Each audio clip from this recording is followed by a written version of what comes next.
தமிழக அன்பர்களுக்கும் வணக்கம். கரூர்ல விஜய் அவர்களோட அந்த தேர்தல் பரப்புரையில கிட்டத்தட்ட 40 பேர் இறந்தது அப்படின்றது ஒரு மிகப்பெரிய ஒரு துயர சம்பவம்.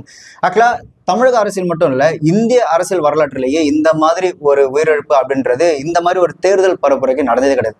பொதுவா ஒரு உள்நாட்டு போர் இல்ல ஏதோ ஒரு கலவரம் உண்டு, அது மூலியமா இந்த மாதிரியான ஒரு பெரிய உயிரிழப்பு நடக்குமே தவிர, ஒரு தேர்தல் பிரச்சாரத்துக்காக ஒரு தேர்தல் பரப்புரையில இந்த மாதிரியான ஒரு 40 பேர் கொண்ட அந்த உயிரிழப்பு அப்படின்றது இந்திய வரலாற்றிலேயே எனக்கு தெரிஞ்சு இதுதான் முதல் முறை. இந்த உயிரிழப்பு நடந்ததுக்கான மிக முக்கிய காரணமே 2 அரசியல் கட்சிக்கு நடுவுல நீயே நானான்னு பார்த்தலாம் அப்படின்ற ஒரு போட்டியால் அவங்களோட அரசியலால் நடந்ததான் இந்த 40 பேரோட உயிரிழப்பு. ஆக்சுவலா தமிழக அரசு ஒரு விஷயத்தை தெளிவா புரிஞ்சுக்கணும். என்னதான் விஜய் அவர்கள் ஒரு அரசியல் கட்சி ஆரம்பிச்சு தலைவராக இருந்தாலும் கூட அவருக்கு இருக்கக்கூடிய இந்த ரசிகர்கள் இன்னும் ரசிகராக தான் இருக்க தவிர யாருன்னு தொண்டரா மாறவே இல்லை. அவங்களுக்கு அந்த அரசியல் நாலேஜ் அப்படின்றத தாண்டி அவங்களுக்கு இருக்கக்கூடியது அந்த எமோஷனல் பாண்டிங் மட்டும்தான். தப்போ சரியோ அவர் எங்க அண்ணன் எங்க ஹீரோ, நாங்க பார்த்த அந்த தலைவன், அதனால நாங்களும் சப்போர்ட் பண்ணுன்ற ஒரு குருட்டுத்தனமான அன்போடு தான் விஜய் பார்க்கணும் தவிர அவங்களுக்கு அந்த பொலிட்டிக்கல் நாலேஜ் அந்த அரசியல் பக்குவம் அப்படின்றது இன்னமும் சுத்தமா பாதி பேருக்கு இல்லவே இல்லை. சோ இப்படியான மனநிலை இருக்கக்கூடிய அந்த நபர்கள் திரையில பார்த்து அந்த ஹீரோ நேர்ல வராரு அப்படின்னும் போது அவர் எப்படியாவது பார்த்தே ஆகணும் அப்படின்ற ஆர்வத்துல பைத்தியக்காரத்தனமான அதே நேரத்துல பயமற்ற ஒரு மனநிலை இருப்பாங்க. அவங்களுக்கு தேவை அந்த ஹீரோவை எப்படியாவது பார்த்தாகணும் அப்படின்ற மைண்ட் செட்ல இருக்கும்போது அவங்க என்ன பண்றாங்க அப்படின்றது அவங்களுக்கும் தெரியாது, அவங்களை சுத்தி என்ன நடக்குதுன்றதும் அவங்க உணர போறதும் கிடையாது. ஏன்னா என்னதான் அப்டேட் பண்ணாலும் அந்த பெரியவங்களும் சரி குழந்தைங்களும் சரி கண்டிப்பா அந்த கூட்டத்துக்கு வந்தே தீர்றாங்க. ஸோ இந்த 5 வயசு 10 வயசுல இருக்கிற பசங்க விஜய் பார்க்க வராங்களா, இப்ப என்ன அவங்க என்ன விஜய் அந்த பேசுற அந்த அரசியல் வீர முழக்கத்தையே கேட்க வராங்க? அப்படிலாம் கிடையாது. நம்ம ஸ்கிரீன்ல பார்த்தோம் அந்த ஹீரோ நேர்ல பாக்குறோம் அப்படின்ற ஒரு ஆர்வம் மட்டும்தான். ஏன்னா விஜய் அவங்க பார்த்து அடுத்த தேர்தலில் வர தேர்தலில் அவங்க ஒன்றும் ஓட்டு போட போறது கிடையாது. ஸோ அவங்க வரது எல்லாமே பார்த்தீங்கன்னா அந்த ரசிக மனநிலை அந்த ஹீரோவை பார்த்தே ஆகணும் அப்படின்ற ஒரு எண்ணத்துல தான் வராங்க. ஸோ இப்படியான ஒரு ஆள் களத்துக்கு வராங்க, மக்களை பார்க்க வராங்க அப்படின்னும் போது அவருக்கு நீங்க விதிக்கக்கூடிய அந்த விதிமுறைகள் அப்படின்றது அவருக்கு சுத்தமா செட்டே ஆகாது. இப்போ அவருக்கு பேச கொடுத்துருக்க அந்த பாயிண்ட்ன்றது ஏர்போர்ட்ல இருந்து, அதாவது அவர் வந்து இறங்குற இடத்துல இருந்து கிட்டத்தட்ட ஒரு 30 கிலோமீட்டர் டிஸ்டன்ஸ்ல இருக்கு அப்படின்னா நீங்க வரும்போது இந்த டாப்ல ஏறக்கூடாது, கையாட்டக்கூடாது, இந்த வெளியே வந்து பார்க்க கூடாது அப்படின்ற அந்த கட்டுப்பாடுலாம் விதிச்சு நாங்க எந்த பாயிண்ட் கொடுத்தோமோ அந்த பாயிண்ட்ல தான் நீங்க வண்டியை நிறுத்தி அந்த பாயிண்ட்ல நின்று தான் நீங்க வேன் விட்டே வெளியே வரணும் அப்படின்ற அந்த ரூல்ஸ் அப்படின்றது இந்த ஒரு நபருக்கு சுத்தமா செட்டே ஆகாது. ஆக்சுவலா ஏர்போர்ட்ல இருந்து அந்த பாயிண்ட் வரது ஒரு 30 கிலோமீட்டர் இருக்கு அப்படின்னா அப்படி வரும்போது விஜய் அவர்கள் டாப்ல ஏறி நின்று கையை காமிச்சிட்டே வரலாம், உனக்க வச்சுட்டே வரலாம் அப்படின்ற மாதிரி கொடுத்துருந்தீங்க அப்படின்னா, அப்படி இல்லைன்னா ஒரு 5 கிலோமீட்டருக்கோ ஒரு 10 கிலோமீட்டருக்கோ ஒரு சின்ன ஸ்டேஜ் மாதிரி போட்டு ஒரு 20 செகண்டோ ஒரு 30 செகண்டோ கையாட்டி உனக்க வச்சுட்டு நீங்க போகலாம் அப்படின்ற மாதிரி நீங்க அவர் கொடுத்துருந்தீங்க அப்படின்னா விஜய் அவர்களை பார்க்கணும் அப்படின்ற ஆர்வத்துல இருந்து அந்த கூட்டம் அப்படின்றது அங்கங்கே கட் ஆகி ஸ்பிளிட் ஆகிடும். இப்போ அந்த ஒரு 5 கிலோமீட்டர் கேப்ல பாத்தீங்கன்னா ஒரு 1000 பேர் இருக்கிறாங்க, இன்னொரு 5 கிலோமீட்டர் ஒரு 10 கிலோமீட்டர் கேப்ல பாத்தீங்கன்னா ஒரு 2000 பேர் 3000 பேர் இருக்கிறாங்க அப்படின்னா அவங்களை பொறுத்த வரைக்கும் என்ன, விஜய பாத்துடணும், லாங்ல இருந்து விஜய் பார்த்து லாங்ல இருந்து விஜய் தெரிஞ்ச மாதிரி ஒரு செல்ஃபி எடுத்துக்கணும். அப்படி இல்லையா ஒரு வீடியோ மட்டும் எடுத்து அதை ரீல்ஸ் போடணும், அவ்வளவுதான். அவங்களுக்கு தேவை விஜயை பார்க்கணும் அப்படின்னும் போது விஜய் வந்துட்டு ஒரு 5 கிலோமீட்டர் ஒரு 10 கிலோமீட்டர்ல ஒரு ஸ்டேஜ் போட்டு ஒரு 30 செகண்ட் சும்மா கையாமிச்சு ஒரு உனக்கு மட்டும் வச்சிருந்து போயிருந்தாலே அந்த கூட்டம் அங்கங்கே கட்டாக்கி ஸ்பிட்டா இருக்கும். ஏன்னா அவங்க விஜய் பார்த்திருப்பாங்க, அதோட முடிஞ்சு போயிருக்கும். பட் அப்படி இல்லாம ஏர்போர்ட்ல இருந்து அந்த ஸ்பாட்டுக்கு ஒரு 30 கிலோமீட்டர் டிஸ்டன்ஸ் இருக்கு அப்படின்னும் போது வேற எங்கேயுமே வெளியே தலையை காட்டவே கூடாது, கையை ஆட்டவே கூடாது, வெளியே வரவே கூடாது அப்படின்னு சொல்லிட்டு கரெக்டா அந்த ஸ்பாட்ல வந்து தான் அந்த வேன் விட்டு வெளியே வரணும் அப்படின்னா நல்லா யோசிச்சு பாருங்க. அந்த 30 கிலோமீட்டர்ல இருக்கிற அந்த மக்கள் எல்லாருமே அப்படியே ஒரே இடத்துல வந்துட்டு அந்த ஸ்பாட் இருக்குல்ல அங்கதான் ஒன்னா கூடி நிற்பான். இதுல பிரச்சனை என்னன்னா விஜய் இந்த ஸ்பாட்டு தான் வரப்போறாருன்னு ஏற்கனவே தெரிஞ்சு அங்க ஏற்கனவே ஒரு மிகப்பெரிய ஒரு கூட்டம் ஒன்று இருக்கும். அந்த இடத்துல ஏற்கனவே ஒரு 5000 பேர் தான் இருக்க முடியும் அப்படின்ற சூழ்நிலை ஏற்கனவே 5000 பேர் அந்த இடத்துல இருப்பான். அதே மாதிரி விஜயை பார்க்கணும் அப்படின்ற ஆர்வத்துல ஏற்கனவே 30 கிலோமீட்டர்ல இருக்கிற அந்த மக்கள் இருக்காங்களே அவங்களும் அந்த 5000 பேர் இருக்கிற அந்த ஸ்பாட்டை நோக்கி அப்படியே மொத்தமா சேர்ந்து வரும்போது அந்த மக்களுக்கான நெருக்கடி அப்படின்றது பயங்கரமா அதிகரிக்கும். அதே மாதிரி இந்த பக்கம் இருந்து மட்டும் வரப்போறது கிடையாது, ஆப்போசிட்ல இருந்து மக்கள் வர மாட்டேங்கும்போது ஸோ இந்த பக்கமும் சரி இந்த பக்கமும் சரி ஆட்கள் அப்படியே ஒரு சேர வரும்போது அந்த இடத்துல கூட்ட நெரிசல், நெருக்கடி, அதனால வரக்கூடிய பிரச்சனைகள் கண்டிப்பா பெருசாதான் இருக்கும்.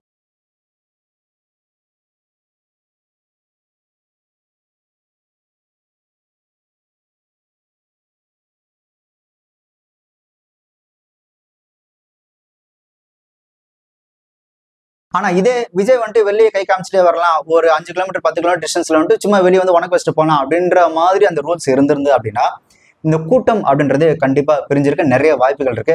அண்ட் விஜய் பார்க்கணும் அப்படின்ற ஆர்வத்துல அவனுக்கு என்ன பண்றான்னு அவனுக்கு தெரியவே மாட்டேங்குது. கூரை மேல ஏறுறது, தகர மேல ஏறுறது, அதுக்கப்புறம் பார்த்தீங்கன்னா மரத்துல ஏறுறது, தொங்குறது, என்ன சொல்றது, கரண்ட் கம்பத்துல ஏற ஆரம்பிச்சிட்டானுங்க அப்படின்னும் போது அவனுக்கு என்ன பண்றானுங்க அப்படின்றது அவனுக்கே தெரியல.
அவனுங்க என்ன பண்ணுவானுங்க அப்படின்னா விஜய அந்த வேனோட கடத்துறது கூட அவனை கண்டிப்பா தயாரா இருப்பானுங்க. ஸோ அந்த மாதிரி ஒரு அன்பு, அந்த எமோஷனல் பாண்டிங்ல இருக்கிற அந்த ஒரு பர்சனுக்கு இந்த மாதிரி விதிமுறைகள் கண்டிப்பா செட் ஆகாது. அதுதான் இந்த நிகழ்வுக்கு ஒரு மிகப்பெரிய ஒரு பிரச்சனையே. அண்ட் விஜய் அவர்களும் அவங்களோட கட்சி நிர்வாகிகளும் ஒரு விஷயம் தெளிவா புரிஞ்சுக்கணும். ஒட்டுமொத்த ஆளுங்கட்சியுமே உங்களுக்கு மொத்தமா எதிராக இருக்கும்போது அந்த இடத்துல நீங்களும் ஒரு சில பிளான் போடணும். ஓகே, நம்ம ஆளுங்கட்சி மொத்தமா எதிராக இருக்கும்போது நமக்கான ஃபெசிலிட்டிஸ் அவங்க பண்ணி தர போறது கிடையாது. அப்போ நாம தான் நம்மளோட ஆட்களை வச்சு, நம்மளோட நிர்வாகிகளை வச்சு நமக்கான ஃபெசிலிட்டிஸை உருவாக்கணும் அப்படின்னு அவங்க தான் ஒரு சில விஷயத்த பிளான் பண்ணி பண்ணணும். அதை விட்டுட்டு நாங்க ஒரு இடம் கேட்டோம், நாங்க கேட்ட இடத்த அவங்க கொடுக்கவே இல்லை அப்படின்னு ஆளுங்கட்சி மேல குறை சொல்றது இல்லை. ஆளுங்கட்சி அப்படிதான் பண்ணுவான். பின்ன நீங்க கேட்கிற எல்லா ஃபெசிலிட்டியும் செஞ்சு கொடுத்துட்டு அப்புறம் அவனுக்கு என்ன கெத்து இருக்குது, அவனுக்கு என்ன மரியாதை இருக்குது. ஸோ அதனால நீங்க கேட்கறதெல்லாம் பண்ண மாட்டான், அவன் இஷ்டப்படி தான் பண்ணுவான். அப்படின்னும் போது விஜய் அவரோட கட்சியை சார்ந்த அந்த உறுப்பினர்கள், அந்த நிர்வாகிகள் தான் அவங்க ஒரு வாலண்டியரா செயல்பட்டு இதை எப்படி நம்மளோட கண்ட்ரோல கொண்டு வரலாம், அசம்பாதங்கள் நடக்காம எப்படி நம்ம தடுக்கலாம் அப்படின்னு விஜய் அவரோட கட்சியை சார்ந்தவர்களும் விஜய் அவர்களும் ஒரு பிளான் போட்டு வந்துடுறதா அவங்களுக்கு நல்லது. இன்னொன்னு,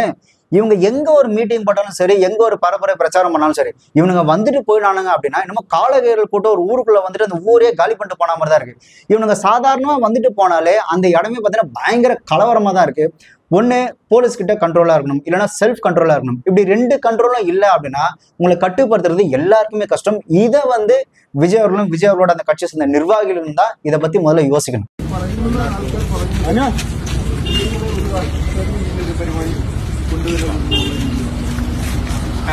இங்க வந்துட்டேங்க.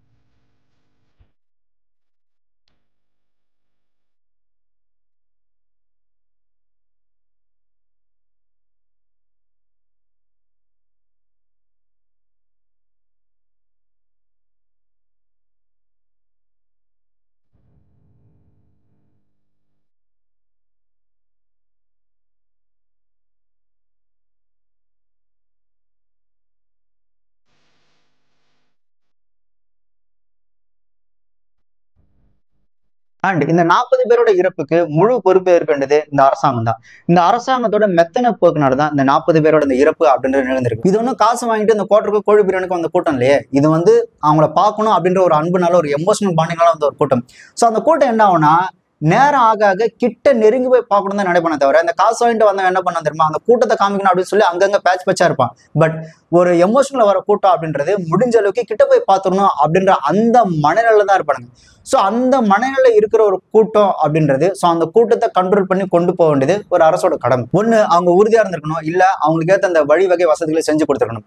இப்படி ரெண்டுமே கோட்டை விட்டதுனால ஏற்பட்ட இழப்பு தான் இந்த 40 பேரோட உயிரிழப்பு. என்னமோ விஜய் சடனா அந்த இடத்துக்கு போன மாதிரியும், விஜய் சடனா போனதுனால அங்க ஒரு மிகப்பெரிய ஒரு கூட்டம் வந்ததுனால ஒரு கூட்ட நெரிசல ஏற்பட்ட ஒரு இழப்பு நடந்த மாதிரி விஜய் மேல பிளேம் பண்றது அப்படின்றது அது ஒரு மிகப்பெரிய ஒரு முட்டாள்தனம். ஏன்னா விஜய் இதுக்கு முன்னாடி ஏற்கனவே ஒரு 2-3 பரப்புரை பண்ணிட்டாரு. அந்த 2-3 பரப்புரையில எவ்வளவு கூட்டம் வருது, அந்த கூட்டம் அந்த இடம் எப்படிலாம் ஆகுது அப்படின்றது அரசாங்கத்துக்கு ஏற்கனவே தெரியும். சோ விஜய் போற இடத்துல இவ்வளவு கூட்டம் வருது அப்படின்னும் போது அந்த கூட்டத்துல மக்களுக்கு எந்த விதமான ஒரு அசம்பாதமும் நிகழ்ந்துடக்கூடாது அப்படின்ற ஒரு அக்கறையில ஒரு அரசாங்கம் தான் நடவடிக்கை எடுக்கணும்.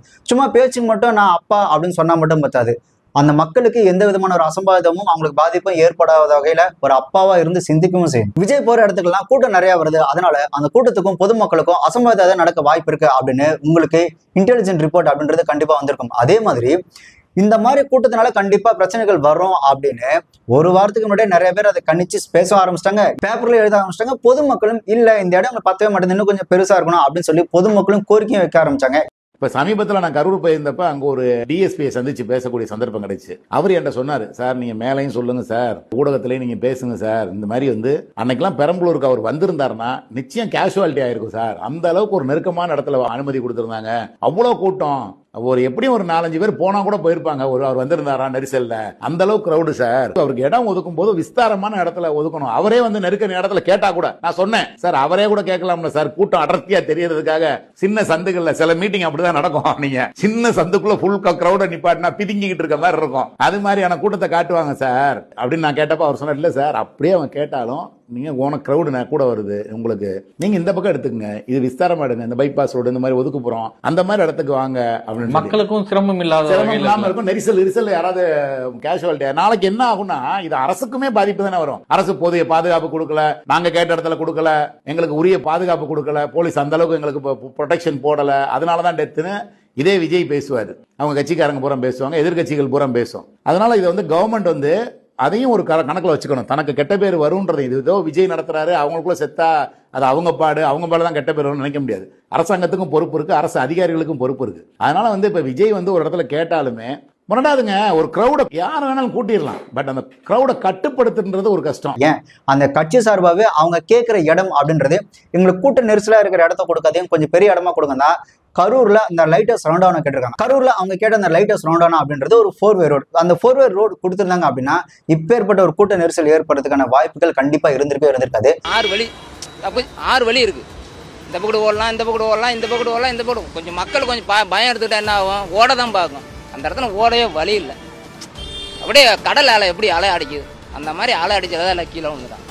ஒருத்தங்க மேலே ஒருத்தங்க ஏறும் போது இப்படி கடல் அலை இப்படி போயிட்டு வரும். அந்த மாதிரி வந்ததுனால தான் டக்குன்னு ஆம்புலன்ஸ் வரும், மக்கள் பயந்துட்டாங்க. அதனால தான் சின்ன குழந்தைங்க ஆபத்து எல்லாம் கீழே விழுந்து மூச்சு விடாம செத்துது காரணம். இங்கே கொடுத்துருந்தா தப்பிச்சிருக்க வாய்ப்பு இருக்கு. ஏன்னா 6 பக்கெட்டும் வழி இருக்கு. இந்த பக்கெட்டு ஒரு வழி இருக்கு, இந்த பக்கெட்டு ஒரு வழி இருக்கு, இந்த பக்கெட்டு ஒரு வழி இருக்கு. அங்கே வழியே இல்லைங்க. ஒரு ரோடு சின்ன சன்னு தெருவு இருக்கு, அங்கேயும் அடைச்சிட்டாங்களே. 50,000 தாங்க. இங்க கணிப்புப்படி ஒரு 10,000 பேர் தாங்க. 10,000 பேர் தாங்கலாம், இல்லை ஒரு 5,000 பேர். 10,000 பேர் கம்பல்சரி தாங்கலாம். இந்த சைடு பாலம் இருக்கு. பட் அவங்க கேட்ட அந்த லைட்டர்ஸ் ரவுண்டானாவை தவிர்த்துட்டு நீங்க வேலுச்சாமிபுரம் அப்படின்ற ஒரு 2-வே ரோடு மட்டும் தான் கொடுத்துருங்க. அந்த 2-வே ரோடு பாத்தீங்கன்னா ஆக்சுவலா அவங்க கேட்டது 80 ரோடு, பட் நீங்க கொடுத்தது வெறும் 60 ரோடு தான். அந்த 60 ரோட்ல மக்கள் எப்படிதான் நிற்பாங்க? அதுவும் அந்த 2-வே ரோடு அப்படின்றதுனால ஆக்சுவலா இப்ப விஜய் இந்த சென்டர் பாயிண்ட்ல இருக்கிறாரு அப்படின்னா இங்க இருந்து அந்த கூட்டம் அவரை, அதாவது நேரம் ஆக விஜய் பேசி முடிக்க போறாரு அப்படின்னு நேரம் ஆக என்ன பண்ணுவாங்கன்னா அவரை பார்க்கணுன்ற ஆர்வத்துல கிட்ட நெருங்கி வரதா செய்வாங்க. ஸோ இந்த பக்கம் வர கூட்டம் இப்படி இருக்குமோ அதே மாதிரி இந்த பக்கம் இருந்து வர கூட்டமும் கிட்ட நெருங்கும். ஸோ இந்த 2 கூட்டமும் ஒரே இடத்துல சேரும்போது அங்க கூட்ட நெரிசல் அதிகமாகி இந்த பண்ண பிரச்சனைகள் ஏற்படதான் செய்யும். அந்த கூட்ட நெரிசல்ல அப்படியே தள்ளிட்டு போயிட்டு பாத்தீங்கன்னா ஒரு ஜென்ரேட்டர் அந்த ஷெட்டு போட்டிருக்காங்க, அதுல உடச்சிட்டுலாம் உள்ள வந்துருக்கானுங்க.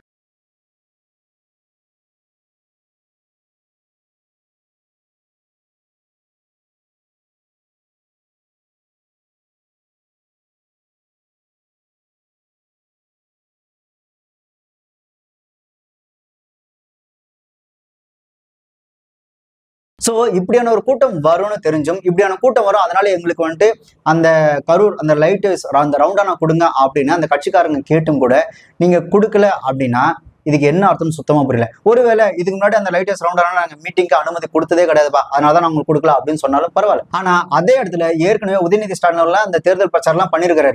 உதயநிதி ஸ்டாலின் அவர்களை விட விஜய்க்கு கம்மியா கூட்டம் வந்துற போது உதயநிதி ஸ்டாலினுக்கே நீங்க அந்த இடத்த கொடுக்கும்போது விஜய்க்கு தாராளமா கொடுத்துருக்கலாமே. அப்படி கொடுத்திருந்தா இந்த சம்பவமே நடந்திருக்காது.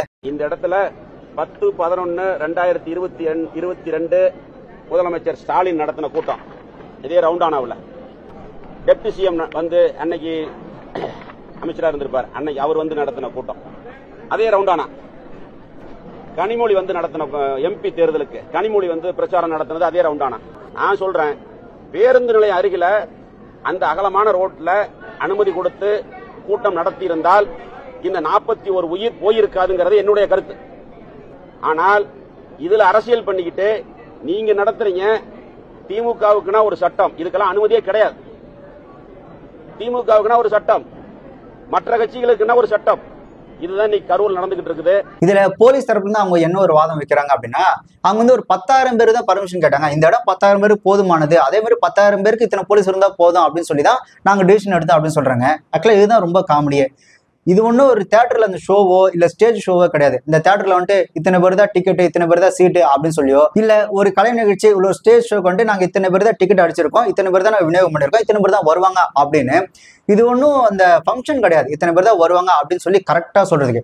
ஆக்சுவலா அப்படி நடக்கிற விழாக்கள்ல கூட பல கலவரங்கள் பல பிரச்சனை இருக்குதான் செய்யுது. அப்படி இருக்கும்போது அவங்க 10,000 பேர் பர்மிஷன் கேட்கறாங்க அப்படின்னா உங்களுக்கு ஏற்கனவே தெரியும்ல 2-3 மீட்டிங்ல இத்தனை பேர் வந்திருக்காங்க, அப்ப கண்டிப்பா இதுக்கும் நிறைய பேர் தான் வருவாங்க அப்படின்னு போலீஸ் ஆகிய நீங்க தான் அதெல்லாம் யூகிச்சிருக்கணும். உங்களுக்கு தான் அந்த இன்டெலிஜென்ட் ரிப்போர்ட் வந்திருக்கலாம். ஸோ அதை வச்சு நீங்க தான் எல்லாம் கணிச்சிருக்கணும்.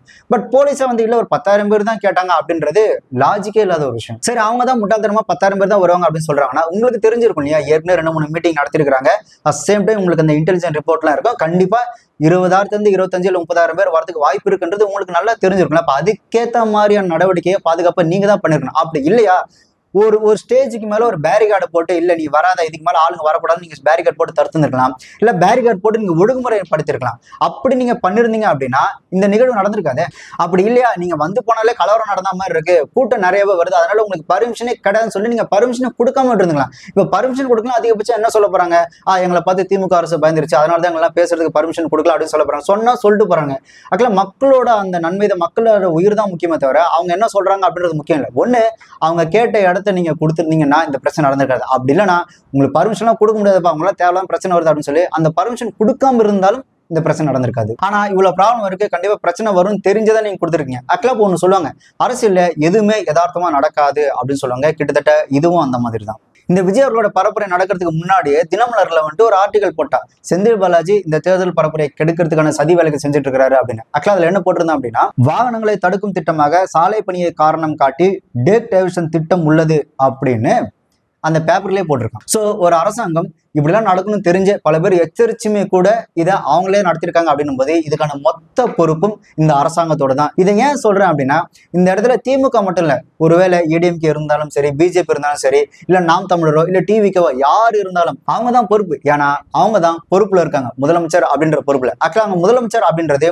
எனக்கும் சரி, உங்களுக்கும் சரி, முதலமைச்சரோட குடும்பத்துக்கும் சரி, அந்த கூட்டம், அந்த கரூர்ல கூட்டம் கொண்டாங்களே அந்த மக்களுக்கும் சரி, இறந்தவங்களுக்கும் சரி, ஏன் விஜய்க்குமே இவங்க தான் முதலமைச்சர் அப்படின்னும் போது அந்த மக்களை பாதுகாக்க வேண்டியது ஒரு முதலமைச்சரான அவரோட கடமை. சோ இப்படிதான் நடக்கும்னு தெரிஞ்சும் அவருக்கு இதுக்கான அனுமதி கொடுத்திருக்காரு அப்படின்னா அப்ப இதுக்கு காரணம் இந்த அரசு தான். இவ்வளவு பெரிய கூட்டத்துல ஒரு சின்ன சண்டை வந்து ஒருத்தர் அடிச்சிருந்தாலோ இல்ல ஒருத்தர் கொண்டு இருந்தாலோ அந்த கூட்டத்துல, அவ்வளவு பெரிய கூட்டத்துல பாத்தீங்கன்னா ஒரு மிகப்பெரிய ஒரு கலவரமா வெடிச்சிருக்கும். ஆனா 40 பேர் இருந்தும் இன்னமும் பெருசா பெரிய கலவரமா வெடிக்காம காமா இருக்கிறாங்க அப்படின்னா அந்த மக்கள் இன்னமும் இது யதார்த்தமா நடந்த ஒரு நிகழ்ச்சி அப்படின்னு நம்புறதுனாலதான். இது ஒரு சட்ட ஒழுங்கு பிரச்சனைனாலயோ இல்ல கலவரத்தினாலயோ நடக்காதனாலதான் இன்னமும் அந்த ஊர் ரொம்ப காமா இருக்கு. இல்லைன்னா 40 பேர் இறந்ததுக்கு இந்நேரம் அந்த ஊரு கலவரமா வெடிச்சிருக்கும். இன்னொன்னு, இந்த கலவரம் நடந்ததுக்கு அப்புறம், இத்தனை பேர் இறந்ததுக்கு அப்புறம் விஜய் வந்துட்டு ஹாஸ்பிட்டல போய் பார்க்கவே இல்லை, மக்களை சந்திக்கவே இல்லை, அவர் பண்ணி கிளம்பி போயிட்டாரு, அவர் ஏன் கிளம்பி போனாரு, அவர் பாத்துருங்களா அப்படின்னு சொல்லி முட்டாத்தனமா பேசிட்டு இருக்கானுங்க.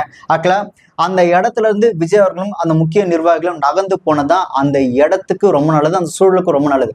ஒருவேளை விஜய் அவர்கள் இருந்திருந்தாரு அப்படின்னா அந்த இடத்துல எப்படி போட்டுறா இருக்குன்னா, இந்த 40 பேர் இறந்ததுக்கு விஜய் தான் காரணம், அதனால இவனை சும்மா விடாதீங்க அப்படின்னு சொல்லி இதுக்குன்னு காத்துட்டு இருந்த ஒரு கூட்டம் பார்த்தீங்கன்னா கண்டிப்பா இதுக்கு எதிராக செயல்பட்டிருப்பாங்க. அதே இடத்துல விஜயோட ஆதரவாளர்களும் இவங்களோட அந்த செயலுக்கு எதிர்வினை ஆற்றுறாங்க அப்படின்ற பேர்ல கண்டிப்பா அங்க ஒரு மிகப்பெரிய ஒரு கலவரம், ஒரு சட்ட ஒழுங்கு பிரச்சனை, அந்த ஊரே பத்துக்கிட்டு எரிஞ்சிறது கூட நிறைய வாய்ப்பு இருக்கு. சோ அந்த இடத்துல விஜய் இல்லாததான் அந்த சூழலுக்கு ரொம்ப ரொம்ப நல்லது. இது ஏன் சொல்றேன்னா, விஜய் அவர்கள் பேசும்போது அந்த சிச்சுவேஷன் கண்ட்ரோல் இல்ல அப்படின்றது நல்லாவே தெரிஞ்சு. சின்ன சின்ன சலசலப்பு, அதே மாதிரி இந்த நடுநோட சம்பந்தமே வந்து ஆம்புலன்ஸ் வந்துட்டு போறது, அதெல்லாம் விட முக்கியமா இப்ப விஜய் அவர்களை பார்க்க வர எல்லாருமே பாத்தீங்கன்னா விஜய் அவரோட ரசிகர்களா தான் இருப்பாங்க. அவங்க விஜய்க்கு எதிராக செயல்பட போறதே கிடையாது. ஆனா விஜய் அவர்கள் மேல பாத்தீங்கன்னா பல முறை செருப்பு வீசப்பட்டிருக்கு. யாரும் விஜயோட ஃபேன்ஸ் யாரும் விஜய் மேல செருப்பு வீச போறதே கிடையாது. அப்படி இருந்தும் அவங்க வந்து விஜய் அவர்கள் மேல தொடர்ந்து செருப்பு வீசப்பட்டது, அசிங்கம் பேசிட்டு இருக்கிறது, ஸோ இந்த மாதிரி நிகழ்வுகள் சலசலப்புகள் இருந்துட்டே இருந்தது.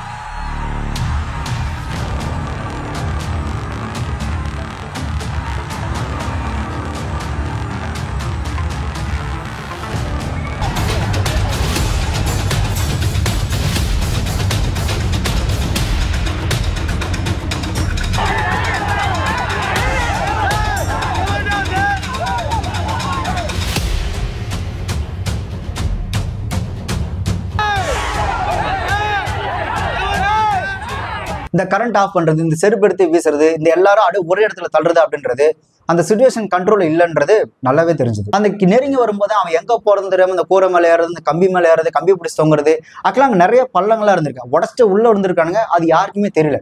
ஸோ இந்த மாதிரி பல அசம்பாவிதம் அந்த இருட்டு நடந்திருக்கு. இன்னொன்னு, அந்த இருட்டு அசம்பாவிதம் நடக்கணும்னு நினைச்ச அந்த எதிராளிகளுக்கு ரொம்பவே சாதகமா இருந்திருக்கு. ஏன்னா பல சம்பவங்கள் இங்க இருட்டுல தான் நடக்கும். ஸோ சூழ்நிலை எதுவுமே தனக்கு சாதகமா இல்லை அப்படின் போது விஜய் அவர்களும் விஜயோட கட்சி சார்ந்தவங்களும் ரொம்பவே கவனமா இருக்கணும். அப்படி கவனமா இல்லாததன் விளைவு இந்த இழப்பு. அதே மாதிரி எந்த ஒரு அரசியல் கட்சியும், எந்த ஒரு அரசியல்வாதியும், எந்த ஒரு அரசியல் கட்சி தலைவரும் பார்த்தீங்கன்னா தன் கட்சியை விட மற்றவங்க பலம் வாய்ந்ததா காட்டுறாங்கன்னா அவனை எப்படி காலி பண்ணலாம், அவனை எப்படி அடிக்கலாம் அப்படின்ற மைண்ட் செட்ல தான் இருப்பாங்க. இப்போ கரூர்ல போயிட்டு விஜய் அவர்கள் பேசும்போது முக்கியமா ட்ரிகர் ஆன இடமே பாத்தீங்கன்னா அந்த விஜய் அவர்கள் பாட்டு பண்ணலாம், அந்த பாட்டுகளுக்கு 10 ரூபாய் அந்த பாட்டு பண்ணாலே அதுக்கப்புறம் தான் அங்க ட்ரிகர் ஆயிருக்கிறாங்க.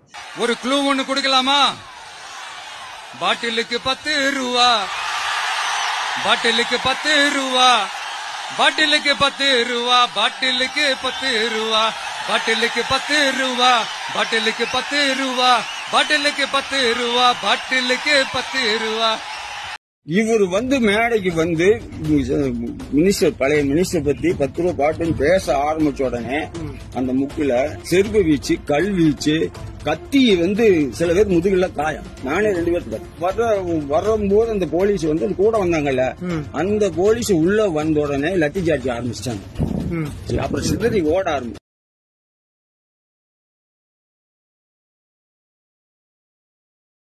ஆக்சுவலா என் ஊர்ல என்னை பத்தியே பேசிட்டு நீ ஒழுங்கா போயிடுவியா அப்படின்ற மாதிரியும், கிட்டத்தட்ட இது எப்படி இருந்தது அப்படின்னா எங்களை பகச்சுக்கிட்டா என்ன ஆகும்னு நல்லா தெரிஞ்சுக்க, அது இதுதான் சாம்பிள் அப்படின்ற மாதிரி தான் இந்த நிகழ்வே இருக்கு. இப்போ ஒரு அரசியல் கட்சியா விஜய் அவர்கள் வரும்போது இந்த மாதிரி சூழ்நிலைகள் நடக்கும் அப்படின்னு அவர் முன்னாடியே கணிக்கணும். அப்படி கணிச்சு அதுக்கான நடவடிக்கைகளை அவர் கண்டிப்பா எடுக்கல அப்படின்னா அவருக்கு இந்த மாதிரியான நிகழ்வுகள் மேலும் மேலும் சிக்கலை குறிப்பிட்டு தான் போகும். இப்ப இதனால என்ன ஆகும் அப்படின்னு பாத்தீங்கன்னா, இல்ல விஜய் வந்தாலே இந்த மாதிரியான பிரச்சனைகள் இருக்கு, இந்த மாதிரி உயிரிழப்பு நடக்குதுன்னும் போது அவரோட அந்த தேர்தல் பரப்புரைக்கு அனுமதி மறுக்கப்படுறதுக்கு நிறைய வாய்ப்பு இருக்கு. அப்படி இல்லைன்னா உங்களுக்கு தேர்தல் பரப்புரை பார்த்தீங்கன்னா மாசத்துக்கு 1 தான், அதுவும் இங்கதான் கொடுப்பான் அப்படின்ற மாதிரி அவரோட அந்த தேர்தல் பரப்புரைக்கு எப்படிலாம் செக் வைக்க முடியுமோ அப்படிலாம் செக் வச்சுட்டே இருப்பாங்க. இந்த 40 பேர் இறப்புக்கு பாத்தீங்கன்னா அந்த அருணா ஜெகதீஷன் அவங்களோட அந்த விசாரணை கமிஷன் வச்சிருக்காங்க. அந்த கமிஷன் என்ன சொல்ல போகுது, அங்க 25,000 30,000 பேர் கலந்துக்கிட்டா அந்த 30,000 பேர் கலந்துக்கிட்டதுல அந்த நெருக்கத்துல முக்கியமா இப்ப விஜய் மதியானமே வராருன்னு சொல்லி அவர் சாயந்தரம் தான் வந்தாரு. அதனால அந்த சாப்பிடாம கொள்ளாம இந்த பசி பட்னியோட இருந்து இந்த உடம்பே டீஹைட்ரேட் ஆகி ரொம்பவே டயர்ட் ஆகி இந்த கூட்ட நெரிசல யார் தள்ளி விட்டா, யார் கீழே விழுந்தா, யார் கழுத்துல காலை வச்சு ஓடினாங்க, யாரை முதிச்சா, சோ இப்படின்றது கண்டுபிடிக்கிறதுக்கு ரொம்பவே கஷ்டம். அதனால இந்த 30,000 பேர் கூட்டம் கூடனால தான் ஒரு மிகப்பெரிய பிரச்சனையா. இந்த கூட்டம் கூடுறதுக்கு காரணமே விஜய் அவர்கள் தான். சோ விஜய் அவர்கள் அந்த கட்சியினர் தான் முழு பொறுப்பு அப்படின்னு விஜய் மேல அப்படியே எல்லாத்தையும் பழி போட்டுருவாங்க. ஆக்சுவலா 40 பேர் இறந்தாங்க அப்படின்றது அடுத்த நாள் தான் கன்ஃபார்ம் பண்ணாங்க. 40 பேர் டோட்டலா அப்படின்னு சொல்லி கன்ஃபார்ம் பண்ணாங்க. ஆனா அதுக்கு முன்னாடியே ஆக்சுவலா சனிக்கிழமை முன்னாடி நடந்தது இல்லையா, அந்த ஞாயிற்றுக்கிழமை விடிய காலையிலே பாத்தீங்கன்னா அவசரமா ஒரு போஸ்ட் விடுறாங்க. அந்த போஸ்ட் டிஎம்கே சார்பா ஒட்டப்பட்டது. அதுக்கு என்ன சொல்றாங்க அப்படின்னா, 39 அப்பாவி உயிர்களை பலி வாங்கி தப்பி ஓடிய விஜய் என்கிற அரசியல் தற்கூரியை கொலை குற்றவாளி என கைது செய் அப்படின்னு அவசரமா போஸ்ட் விடுறாங்க. ஆக்சுவலா இறந்தது 40 பேர்னு அடுத்த நாள் தான் டிக்ளேர் பண்றாங்க. ஆனா இவங்களுக்கு என்னன்னா அந்த விடிய காலக்குள்ள அவசரமா போஸ்ட் விட்டு எல்லாருக்கும் இது பண்ணணும் அப்படின்ற மாதிரி பண்றதுன்றது இது ஒரு மிகப்பெரிய ஒரு பாலிடிக்ஸா இருக்கு. இதுல ஹைலைட் என்ன, இந்த போஸ்டர் தமிழ்நாடு மாணவர் சங்க சார்பா ஒட்டப்பட்டது அப்படின்ற மாதிரி சொல்லிதான் அந்த போஸ்டர் ஒட்டினாங்க. ஆனா தமிழ்நாடு மாணவர் சங்க சார்பா வந்த அறிக்கையில அவங்க என்ன சொல்லியிருக்கிறாங்க அப்படின்னா, விஜயை கைது செய்து நடவடிக்கை எடுக்க வேண்டும் என்று எந்த அறிக்கையையும் போஸ்டரையும் துண்டு பிரசுரங்களையும் தமிழ்நாடு மாணவர் சங்கத்தின் சார்பில் வெளியிடவோ ஒட்டவோ இல்லை என்பதை தெரிவித்துக் கொள்கிறோம். மாணவர்கள் சங்கம் என்ற பெயரில் பல மாவட்டங்களில் போஸ்டர்கள் ஒட்டி தமிழ்நாடு மாணவர்கள் சங்கத்தின் மீது அவதூறுகளை பரப்புவர்களின் மீது காவல்துறை நடவடிக்கை எடுக்க வேண்டும் என கேட்டுக்கொள்கிறோம். தமிழ்நாடு மாணவர்கள் சங்கத்தின் சார்பில் பாதிக்கப்பட்ட குடும்பங்களுக்கு பொறுப்பாளராக தாவேகா தலைவர் விஜய் இருக்க வேண்டும் என்பதை மட்டுமே தமிழ்நாடு மாணவர்கள் சங்கத்தின் சார்பில் அறிவிப்பு செய்தோம். தமிழ்நாடு மாணவர்கள் சங்கத்தின் பெயரை தவறாக பயன்படுத்துவதன் மீது வரக்கூடிய காலங்களில் சட்ட நடவடிக்கை மேற்கொள்வோம் என்பதை இதன் மூலம் தெரிவித்துக் கொள்கிறோம் அப்படின்னு தமிழ்நாடு மாணவர் சங்கத்தின் சார்பாக ஒரு அறிக்கை வெளியிட்டிருக்காங்க. இது ஒட்ட சொல்லி எம்எல்ஏ கொடுத்தாங்களா? யாரு? கணபதியா? காரம்பா கணபதி கொடுத்துருந்தாங்களா? சரி ஓகே. அதனால பிரச்சனை இருக்கட்டும். அது எப்படி மாணவர் சங்கம்னு சொல்லிட்டு நீங்க எப்படி ஒட்டிக்கிட்டு இருக்கீங்க? கொடுத்தாங்கன்னா என்ன ஏதுன்னு கேட்காம நீங்க ஒட்டிடுவீங்களா?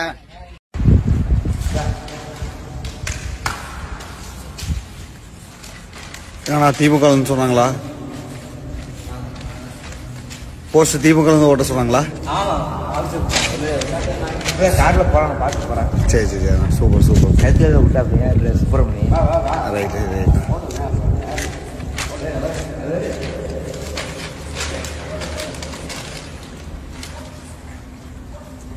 ஆனா பொதுவா இந்த மாதிரி ஒரு அசம்பாதம் நடந்து மக்களுக்கு ஏதாவது பாதிப்பு ஏற்பட்டது அப்படின்னா நாம் பாதிக்கப்பட்டவங்களோட பக்கம் தான் நிக்கணும், அதுதான் நியாயம். ஆனா இங்க பாதிக்கப்பட்டவங்களே பாத்தீங்கன்னா விஜய்க்கு ஆதரவா தான் பேசுறாங்க அப்படின்னும் போதுதான் அங்க என்ன நடந்திருக்கோ அப்படின்றது இன்னமும் யோசிக்க தோணுது. ஒரு அசம்பாவிதம் நடந்துச்சா? டிஎம்கேல இந்த மாதிரி அசம்பாவிதம் நடந்துச்சா? கிடையாது. விஜய் மதுரை போனாரு, திருச்சி போனாரு, நாமக்கல் போனாரு, மதுரை அவ்வளவு பெரிய சிட்டிக்குள்ள ஒருத்தர் சாவல. இந்த கரூருக்குள்ள ஒருத்தர் சாவறாங்கன்னா அப்ப ஒரு பேரை கெடுக்கிறதுக்கு நீங்க உடனே விஜய சொல்லுவீங்களா? யாரையும் குறை சொல்லக்கூடாது.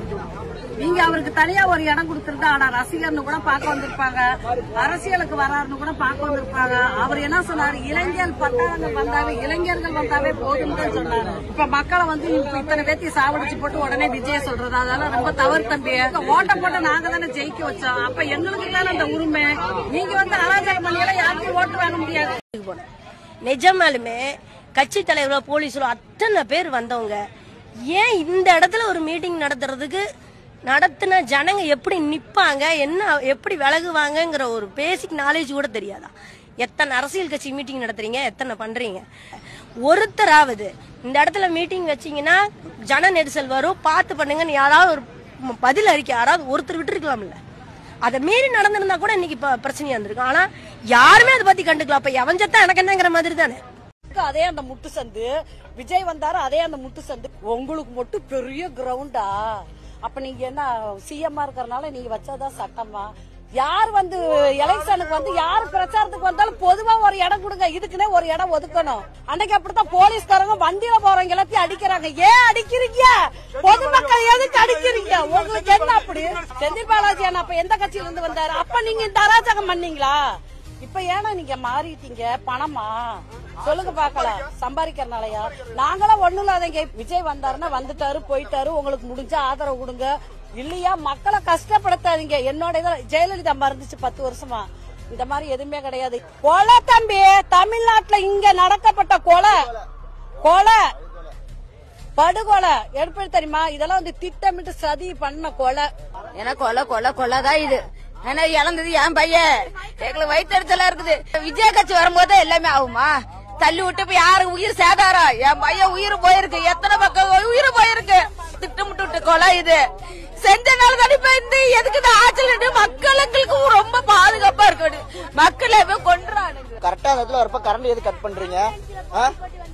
ஆம்புலன்ஸ் எத்தனை 30 40 50 ஆம்புலன்ஸ் வந்துட்டே இருக்கு. ஆம்புலன்ஸ் ஏதாச்சும் ஒண்ணு நிப்பா நீங்க செக் பண்ணீங்களா? என்ன திடீர்னு லைட் ஆஃப் ஆனது என்ன நடந்தது? நிமிஷம் அந்த மாதிரி அந்த 10 ரூபா பாட்டில் பேசுனது கரண்ட் ஆஃப் ஆயிருச்சு. என்ன நடந்தது? இந்த திமுக காரனுங்க ஏன் இத்தனை அநியாயம் பண்றானுங்க? இத்தனை நாள் எங்க போனானுங்க? ஏன் பேச வேணாங்கிற? எதுக்கு இது இவ்வளவு கலவரம் எப்படி நடந்தது? இப்படி இவ்வளவு கலவரம் எப்படி நடந்தது? இது ஏதாவது நிவர்த்தனம் பண்ணணுங்க, ஏதாவது செய்யணும். ஆமா, சதிதான் இது சதிதான் பண்ணிட்டாங்க. மக்களை சதி பண்ணிட்டாங்க. மக்களே சதி பண்ணிட்டாங்க. இன்னைக்கு நாங்க தான் தூக்கி கொடுத்துட்டு இன்னைக்கு நாங்க தான் தவிர்த்து கிடக்குறோம். இதுல இருந்து இதுக்கு அனுப்பிச்சு விட்டாங்க. அந்த பையன் போட்டோ கூட நான் எடுத்து வச்சிருந்து அங்க வந்து மீடியாட்ட எல்லாம் காமிச்சேன். அந்த பையன் யாருன்னே தெரியல, சொல்லுங்க அவங்க கிட்ட அப்படின்னு சொல்லி. இதெல்லாம் வேணா பிளான் பண்ணி பண்ண மாதிரி இருந்தாங்கன்னா இருக்கு. எதுவுமே எதிர்த்து அந்த மாதிரி இல்ல. கூட்ட வேலை இருந்தா இப்படிதான் தள்ளி இருந்திருக்கணும். அங்க இருந்து போர்ஸ் இப்படிதான் வந்திருக்கணும். பின்னாடி இருந்தா அங்க இருந்து தள்ளணும்னு நெசசிட்டியே கிடையாது. அங்க இருந்து வேணும்னே எல்லாருமே தள்ளிட்டு வந்து இப்படி எல்லாம் பிளான் பண்ணி பண்ண மாதிரி தாங்கன்னா இருக்கு. நாள உயிர் பொழைச்சது இன்னைக்கு நான் பேசுறது எனக்கு நம்பவே முடியல. என்னால உண்மையில உயிரோடு இருக்குங்கிறது என்னால நம்பவே முடியலைங்க. எனக்கு அவ்வளவு கஷ்டமா இருக்கு. முன்னாடி எத்தனை பேர் செத்து போயிட்டாங்க தெரியுங்களா? காலை வச்சு நச்சு மிதிக்கிறாங்க. அவங்களுக்கு ஒரு ஆளுக்கு பின்னாடி தாங்க நான் அந்த இடத்துல தான் நின்னுகிட்டு இருந்தேன். நான் உயிர் பொழைச்சதே அதிசயம் தாங்க. நான் உண்மையுமே அது நம்ம கண்டிப்பா சொல்லணும். ஜாமர் வச்சு ஆஃப் ஆன மாதிரி எந்த நெட்வொர்க்குமே இல்லைங்கண்ணா. யாருக்குமே போன் போகல. கேஎம்சி இங்க இருந்து 1.5 கிலோமீட்டர் சரௌண்டிங்ல போனே போகல. தடியடி முதல் காரணம். கூட வேலை செய்யற ஒரு நண்பர் இன்னைக்கு நான் உள்ள போயிட்டு அவர்கிட்ட விசாரிக்கிறப்ப அவர் பக்கத்துல இருந்தப்ப நான் தடி அடிச்சதுனாலதான் மக்கள் வந்து பயந்து பின்னாடி போய் பின்னாடி இருக்கிற எல்லாத்தையும் மொத்தமா சாட்சி விட்டாங்க. அப்ப அவங்க ஒருத்தர் மேல ஒருத்தர் விழுக ஆரம்பிச்சாங்க. மக்கள் மேலேயே விழுக ஆரம்பிச்சிட்டாங்க. அதனால இருட்டு அடுத்து தடியடி முடிஞ்ச அடுத்த செகண்ட் பவர் கட்டு. அப்ப தடியடி பவர் கட்டுனா அந்த இடத்துல இருக்கிற மக்களுக்கு கண்ணு எப்படி தெரியும்? யார் எங்க இருக்கான்னு யாருக்குமே தெரியாது. திட்டமிட்டு செய்யப்பட்ட இது திட்டமிட்டு செய்யப்பட்டதுன்னு சொல்ற மாதிரி இது இன்னைக்கு தான் நடக்குதா? 4 கூட்டத்தையும் இது நடந்துகிட்டு இருக்கு. போற பக்கம் பவர் கட் பண்றாங்க, போற பக்கம் ஆம்புலன்ஸ் விடுறாங்க. அவரு எடப்பாடி ஐயா இங்க வந்தாரு, அவரு மீட்டிங் போறப்ப ஆம்புலன்ஸ் விட்டாங்க. அவர் எங்கெங்க விஜயகாந்த் சார் இருந்தா இதே மாதிரி மீட்டிங் போட்டாரு. அவர் கட்சியில இருந்தா அவருக்கு ஆம்புலன்ஸ் போச்சு. கூட்டத்தை கலைக்கிறதுக்காக பண்ண ஆம்புலன்ஸ் குறுக்க விட்டா என்ன நடக்கும்? எல்லா பக்கம் வந்து மக்கள் நெருக்கடி ஏற்படும். இவங்க பண்ண ஒரு தவறுனாலதான் இங்க இவ்வளவு பெரிய ரியாக்டே ஆச்சு. அவர் போய் 1/2 மணி நேரம் ஆகுது. அதுக்கு ஒரு இதுல இருந்து ஒரு 10-15 பேர் தூக்கிட்டு வராங்க. இதுல எப்படி போய் ஒரு சான்ஸ் இங்க நெருக்கடி வந்துருக்கலாம். இதுல உள்ள ஒரு சான்ஸ் எப்படி இருக்கு? இதில் நெருக்கடி இருக்கலாம். இந்த தெருவுக்குள்ள அதை வந்து தூக்கிட்டு வராங்க. ஒரு 15 பேர்த்து இங்க தூக்கிட்டு வராங்க. இங்க வந்து ஆம்புலன்ஸ் நிறுத்திக்கிறாங்க. 15 பேர்த்து இப்படி தூக்கிட்டு வராங்க. இங்க வந்து ஜென்ரலாவே அந்தந்த தொண்டர்கள் வந்து அவங்க விழுந்தவங்களை சேஃப்டி பண்ணிட்டாங்க. ஆம்புலன்ஸ் வந்து இவ்வளவு ரவுண்ட் அடிக்க தேவையே கிடையாது. ஏன்னா அந்தந்த தொண்டர்களே சேஃப்டி பண்ணிட்டாங்க. அகைன் போலீஸ் போர்ஸ் இருந்தது, லேடி போலீஸ் போர்ஸ் இருந்தது. அந்த பெண்கள் எல்லாத்தையும் ஓரமா கொடுத்து அவங்க ரெக்கவர் பண்ணி தான் கொண்டு வந்து விட்டாங்க. இங்கே ஸ்பாட்லேயே தான் இல்லை, கேரவன் பக்கத்துலேயே தான் இருந்தாங்க. எங்களுக்கு என்ன நடந்ததுன்னு எங்களுக்கு தெரியும். முதல் வந்து ஒரு காமனா ஒரு ஹியூமன் பீயிங்கா எல்லாருமே பேசணும். உடனே ஒருத்தர் வந்தாரு, அவரை வந்து இப்படி இறக்கணும் அப்படிங்கிற இது பக்கா பிளான். பலியில ஒரு ஆளு கூட மயக்கம் போட்டு விழுந்து இங்க மட்டும் எப்படி அவ்வளவு தெளிவா மயக்கம் போட்டு விழுந்தாங்க? கோட்டை செந்தில் பாலாஜி கோட்டை அப்படிங்கிறாங்க. அப்ப அந்த கோட்டை அவங்கள கைப்பற்றலாம்னு பாக்குறாங்களா? அடுத்த ஆள் வரக்கூடாது யாருமே. குடும்பாச்சின்னு குடும்பாச்சியாவே இருக்கணுமா? மத்தால எது வந்து எதுலுமே நிக்க கூடாதா? நடிகர் பார்க்கலாம்னு வந்திருப்பாங்க சில பேர், கட்சிக்காரன் சில பேர் வந்திருப்பாங்க. ஒரு ஆர்வத்துல அவங்கள பேர் படத்தில் நடிக்கிற வர்றாரு அப்படின்னு சொல்லி பாக்குறது கூட வந்திருப்பாங்க. அதுக்காக இந்த மக்கள் இப்படி பாதிக்கப்பட்டது பரவாயில்லைங்களா? இதுக்கு இவருக்கு சம்பந்தமா இல்லையா? இல்ல இந்த கோட்டையாளருக்கு இதுக்கு சம்பந்தம் இல்லையா? உயிர் போயிருச்சு. இப்ப எங்களுக்கு என்ன? எங்களுக்கு பணமெல்லாம் வேண்டாம், நிதி உதவி தலா 10 லட்சம் அதெல்லாம் வேண்டாம். எங்களுக்கு பொண்ணு சூரோட வேணும். இதுக்கு வழி சொல்லுங்க நீங்க. அந்த பிள்ளை 2 வயசு பிள்ளை வீட்டு விட்டு வந்திருக்குது. அந்த பிள்ளைக்கு அப்பா இல்ல. அந்த பிள்ளை எப்படி நாங்க கரையாத்திர சின்ன குழந்தைய வச்சுனாங்க? இப்படி பண்ணிட்டாங்க, சரி பண்ணிட்டாங்க, பரவாயில்லைங்களா? விஜய் அதாவது வந்துங்க, அவர் பேச 10 நிமிஷத்துல இருக்கவே கரண்ட் கட் ஆகுது. கரண்ட் கட் ஆனது அப்பவே ஆம்புலன்ஸ் ரெடியா நிக்குது. எதுவுமே இல்லாத அசம்பிள் ஆகிற இடத்துல 40 ஆம்புலன்ஸ் எதுக்கு வந்து நிக்குது? ஒண்ணுமே பிரச்சனை இல்லப்பா.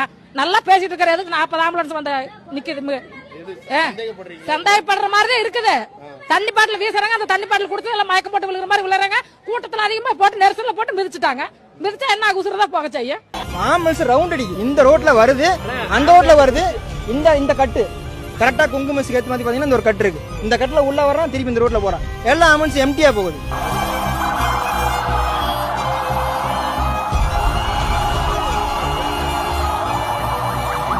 பேசிட்டு இருக்கிற இடத்துல இந்த இடத்துல 3 பேர் செத்து போயிட்டாங்க. கிட்டத்தட்ட இந்த ஏரியாவில் ஒரு 3 பேர் செத்து போயிட்டாங்க. அவருக்கு ஃப்ரீயான ஒரு பாதுகாப்பு கொடுத்து போலீஸ் எல்லாம் வந்து 10,000 பேருக்கு 500 பேர் தந்தவங்க போய் இங்க இவ்வளவு தூரம் கிரௌட் ஆகுங்கிற உங்களுக்கு எல்லாருக்குமே பப்ளிக் தெரியும்ல. அப்ப அதுக்கு தகுந்த மாதிரி அவங்க ஏற்பாடு பண்ணணும்ல. நீ பேரிகேட் அப்ப போட்டு ஆம்புலன்ஸுக்கு மட்டும் பேரிகேட் நீ எப்படி ஓபன் பண்ணலாம்? ஆம்புலன்ஸ் இங்க வர சொன்னது யாரு? 4 ஆம்புலன்ஸ்ங்கிறது ஆமணிங்கிறது சின்ன ஆமணியா இருந்தா கூட பரவாயில்ல.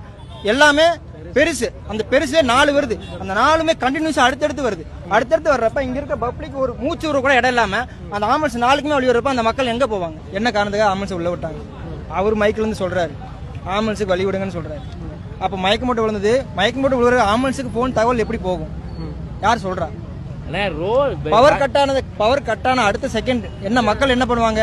இந்த இடத்துல போறதுக்கு வழி இல்ல, வழி தேடுவாங்க. அப்ப என்னன்னா மக்களோட மக்களா ஒருத்தர் மேல ஒருத்தர் தள்ளப்பட்டாங்க. கீழே யார் இருக்கான்னு அவங்களுக்கு கண்ணு தெரியல. வெளிச்சமா இருந்தா தான் இருக்கவங்களை தூக்கி விட முடியும். வெளிச்சமே இல்லாத இடத்துல கீழே யார் இருக்கான்னு தெரியாம என்ன பண்ணுவாங்க? அந்த மக்கள் அவங்கள காப்பாத்துறதுக்காக அவங்க ஓடத்தான் பார்ப்பாங்க. கீழே யார் இருக்கான்னு தெரியாது. அவங்க அதாவது ஏன் சார் ஒரு மீட்டிங் நடத்துறேன்னு சொல்லும்போது அவர் பிரபலமானவருங்கிறது தெரியும், அந்த கூட்ட நெரிசல் ஏற்படுங்கிறது தெரியும். அப்போ ஒரு இடத்த கொடுத்துருக்கலாம்ல. இன்னும் இந்த அசம்பாவத்தை வச்சு இந்த அரசியல்வாதிங்க பண்ண அரசியலை விட இந்த மீடியாக்காரங்க பண்ண அரசியல் தான் பயங்கரமா இருக்கு. சன் நியூஸ் பாத்தீங்கன்னா முழுக்க அந்த விஜய் கட்சிக்கு எதிராகவும், ஜெயா நியூஸ் பாத்தீங்க அந்த நியூஸ் பாத்தீங்கன்னா முழுக்க டிஎம்கேக்கு எதிராகவும் போஸ்ட் போட்டு இருக்காங்க. இங்கே இந்த பெரும் துயரத்திலும் கூட ஒரு கூட்டம் கூச்சமின்றி அரசியல் செய்வதை பார்க்கிற போதுதான் நம் உடல் நடுங்குகிறது. திமுக கூட்டம் மக்களின் கண்ணீரை பசையாக்கி அதில் ஸ்டிக்கர் ஒட்டி கொண்டிருக்கிறது. ஆம்புலன்ஸ் வாகனத்தில் உடனே திமுக பேனர், மருத்துவமனையில் செந்தில் பாலாஜி பெயர் பொறித்த ஸ்டிக்கருடன் வாட்டர் பாட்டில் என எப்போதும் போல பிண அரசியலை தொடங்கி விட்டார்கள் திமுகவினர். இறந்தவங்களே எழுந்து வந்து இல்ல இதுக்கு விஜய் கட்சி காரணம் இல்ல, இதுக்கு இவங்க தான் காரணம் அப்படின்னு சொன்னாலும் கூட உங்களுக்கு எல்லாம் ஒண்ணும் தெரியாது, எங்களுக்கு தான் தெரியும், நீ அமைதியா படுத்துக்க அப்படின்னு சொல்லி அவங்களே சொல்லுவாங்களே. இதை ஒரு சில இந்த யூடியூபர்ஸ் ஒரு சில இந்த மீடியாலாம் பாத்தீங்கன்னா இல்ல அந்த மக்களுக்கே ஒண்ணும் தெரியாது எங்களுக்கு தான் தெரியும்ன்ற மாதிரி இவனுங்க தனியா ஒரு அரசியல் பண்ணிட்டு இருக்கிறானுங்க. ஆக்சுவலா எனக்கு என்னன்னா இது வந்துட்டு ஆமா ஒரு கூட்ட நெரிசல்ல இவ்வளவு கூட்டத்துல நடந்த ஒரு யதார்த்தமா நடந்த ஒரு நிகழ்வு அப்படின்னு கூட எடுத்துட்டு போயிடலாம். ஆனா எனக்கு என்ன டவுட் ஆயிடுச்சு அப்படின்னா, ஆவடி சுரேஷ் டிஎம்கே அப்படின்ற ஒரு டிஎம்கே சார்ந்த ஒரு நபர் இந்த ட்விட்டர்ல எக்ஸ் தளத்துல பாத்தீங்கன்னா ஒரு பதிவு ஒன்று போட்டிருந்தார். ஆக்சுவலா அன்னைக்கு சனிக்கிழமை நைட்டு தான் அந்த 40 பேரான இறப்பு நடக்குது. சனிக்கிழமை மதியானம் 3:23 இவர் வந்துட்டு ஒரு போஸ்ட் போட்டிருக்காரு. அவர் என்ன போட்டிருக்காரு அப்படின்னா, விஜயோட அந்த மீட்டிங்கை போட்டு கூடிய விரைவில் மகாமகம் கும்பமேளா. ஆக்சுவலா கும்பமேளால பாத்தீங்கன்னா அந்த கூட்ட நெரிசல்ல நிறைய பேர் செத்தாங்க. ஆக்சுவலா 36 பேர் சொன்னாங்க, அது அப்புறம் 80 பேர் அப்படின்ற மாதிரி சொன்னாங்க. அந்த கும்பமேளா மாதிரி ஒரு சம்பவம் நடக்கும் அப்படின்னு சொல்லி இந்த 40 பேர் இறக்கிறதுக்கு முன்னாடி, அதாவது நைட் இறக்குறாங்கன்னா அதுக்கு மதியானமே இந்த மாதிரியான போஸ்ட் அவர் போடுறாரு அப்படின்னா எனக்கு என்னமோ எல்லாமே ஒரு பிளான் பண்ணி பண்ண மாதிரியே இருக்கு. ஆக்சுவலா இது எப்படி இருக்குன்னா, இந்த சம்பவம் நடக்கிறதுக்கான காரணம் விஜய், ஆனா அந்த சூழலை உருவாக்குனது வேற யாரோ தான். அதாவது ஒரு நபர் ஒரு இடத்துல இருப்பாரு, அவர் அந்த இடத்துல இருந்தாலும் அவரை சுத்தி ஒரு சில நிகழ்வு நடக்கும். ஆனா அந்த இடத்துல அவர் இருப்பாரு தவிர அவர் சுத்தி நடக்கிற அந்த நிகழ்வுக்கு அவர் காரணமா இருக்க மாட்டார். கிட்டத்தட்ட இதுவும் அந்த மாதிரி தான். அதாவது அவரால் ஒரு நிகழ்வு நடந்தது, ஆனா அந்த நிகழ்வுக்கான அந்த சூழல் அவர் உருவாக்குனதுல அவரை வச்சு மத்தவங்க உருவாக்குனது. ஓகே, கொஞ்சம் வெளிப்படையா பேசணும் அப்படின்னு பாத்தீங்கன்னா, விஜய் அவர்கள் அரசியல் கட்சி ஆரம்பிச்சு அந்த 2 மாநாட்டுல காட்டின கூட்டம் அப்படின்றது இங்க இருக்க பல கட்சிகள், முக்கியமா ஆளுங்கட்சிக்கு பாத்தீங்கன்னா ஒரு மிகப்பெரிய ஒரு கடுப்பையும் அதை அவங்கள ஏத்துக்க முடியாத ஒரு காலிலையும் தான் இருந்தாங்க. அது ஒரு மிக முக்கிய காரணம். அதே மாதிரி போற இடத்தெல்லாம் இவங்க போற அந்த கட்சி நபர்கள் போற கூட்டத்தை விட பல மடங்கு அதிகமான கூட்டம் அவனுக்கு வருது அப்படின்ற ஒரு மிகப்பெரிய ஒரு எரிச்சலும் ஆளுங்கட்சிக்கு அதிகமாகவே இருக்குது. இத்தனை வருஷமா அரசியல் கட்சி நடத்தணும், நமக்கே வராத கூட்டம் இப்ப அரசியல் கட்சி ஆரம்பிச்சு இவ்வளவு கூட்டம் வருது அப்படின்ற கடுப்புல ஏற்கனவே இருந்தாங்க. அதே மாதிரி விஜய் அவர்களுக்கும் ஒரு கட்சி ஆரம்பிச்சு அந்த 2 மாநாட்டுல வந்த கூட்டமும் இவர் போற இடத்துல அந்த கூட்டத்தை பார்த்து ஒரு தன்னம்பிக்கை இல்லாத விஜய்க்கு ஒரு மிகப்பெரிய ஒரு தன்னம்பிக்கை, ஒரு கான்பிடன்ஸையும் அந்த அவரோட ரசிகர்கள் அவர் கொடுத்துட்டே இருந்தாங்க. அதனாலதான் விஜய் அவர்கள் பார்த்தீங்கன்னா பயங்கர கான்பிடன்ஸா இந்த ஆளுங்கட்சிக்கு எதிராக பயங்கரமா பேசிட்டு இருந்தாரு.